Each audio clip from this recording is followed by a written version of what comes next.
I'm Dr. Mohibullah Wazir, and the topic is Inguinal Canal. Look over here, please. This is anterior superior iliac spine, and then this is the pubic tubercle, while this is the pubic symphysis. This is the external oblique muscle and external oblique aponeurosis, and this is the inguinal ligament. Then you can see originating from the inguinal ligament, these are the fibers of the internal oblique muscle, and in the same way, deep to it, the fibers of transverse abdominis muscle, the lower fibers of internal and transversus, it originate from this inguinal ligament and then comes then like that over here to reach to the pubic tubercle. And now look over here, the same structures over here. You can see this is the external oblique muscle and external oblique aponeurosis, and this is the inguinal ligament, and then this is, you can see, this is the inguinal ligament, and these are the fibers of internal. In the same way, the fibers of the transversus also originate, the lowest fiber originate from the inguinal ligament, and then both these fibers then turns and unite and come over here to form the conjoint tendon. Now deep to it, so the external, internal and transversus, and the inner surface over here is being covered or lined by a thin fascia which is called as fascia transversalis. Now look over here, please. Look, this is being called a peritoneum, and anterior to that lies fascia transversalis, and anterior to that lies the transversus abdominis muscle. And then look over here in the fascia transversalis, at the mid-inguinal point, the midpoint of the inguinal ligament, over here there is one opening, and this opening in the fascia transversalis, this is called as deep inguinal ring or lateral inguinal ring, and coming out through it is from the abdomen. Over here is coming the spermatic cord, while in the over here in the external oblique aponeurosis, just superior lateral to the pubic tubercle, there is also an opening over here. This is called a superficial inguinal ring. So you just look it over here, please. Just look. This is the deep inguinal ring, while this you can see over here. Look, this is the superficial inguinal ring. Let us describe each one separately. The deep inguinal ring, it lies over here, and it is an opening in the fascia transversalis.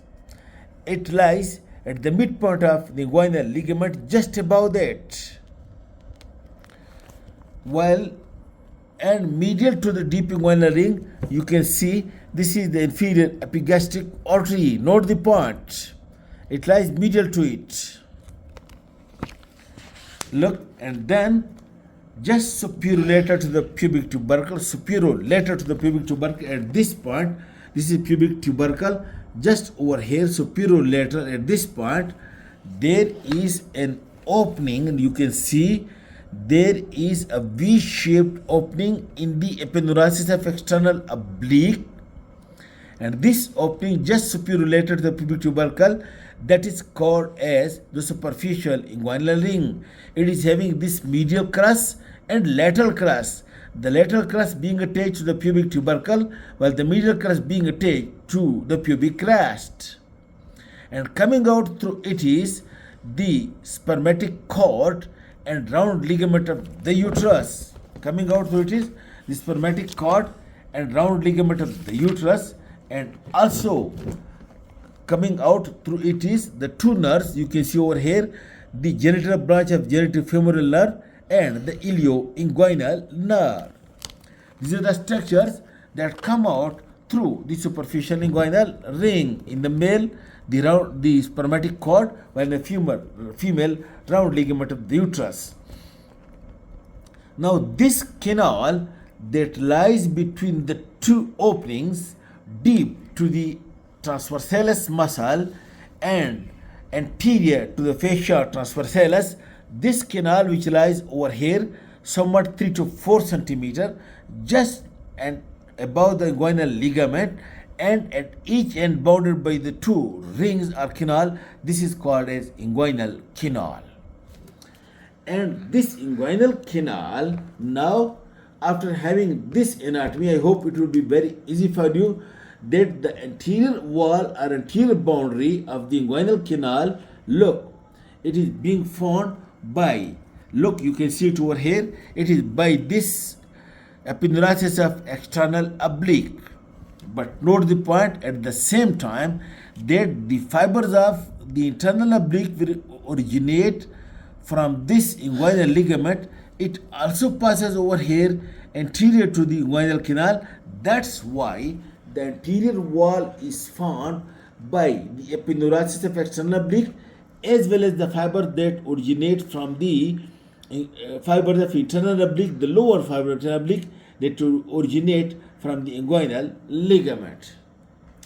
Okay, then the floor or inferior wall of the canal, it is formed by this inguinal ligament, while in the most medial part over here it is strengthened more by the lacunar ligament. In this way the floor or inferior wall is formed by the inguinal ligament and by the lacunar ligament.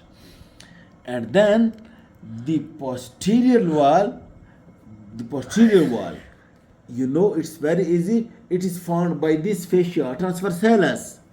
The posterior wall is formed by the fascia transversalis, which is having the opening, that is the deep inguinal ring.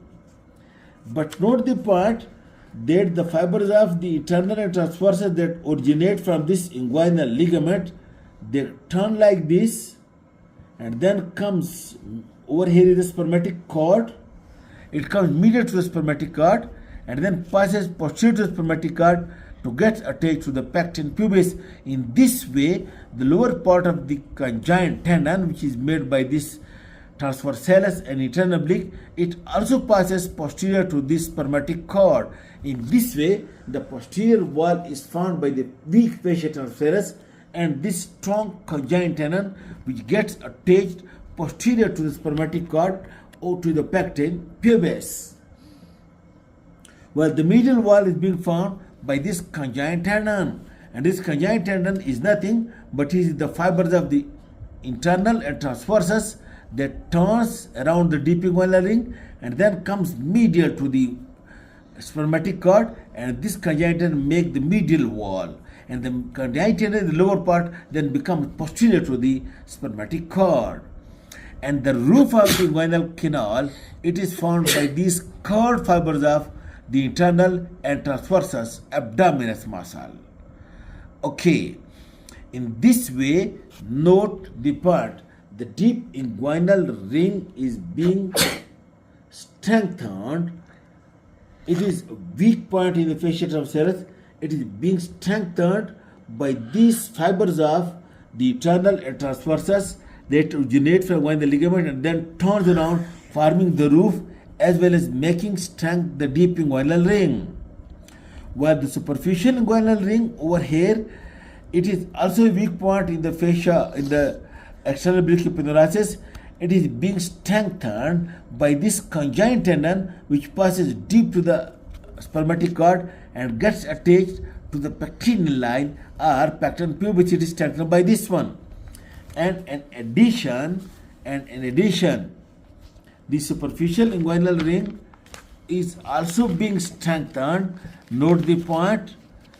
The superficial inguinal ring is also being strengthened by these intercrural. Look, this is the one crus and this is another crus. These two crura are united with one another by these fibers, which are called as intercrural fibers. It also makes strong the superficial inguinal ring. Alright.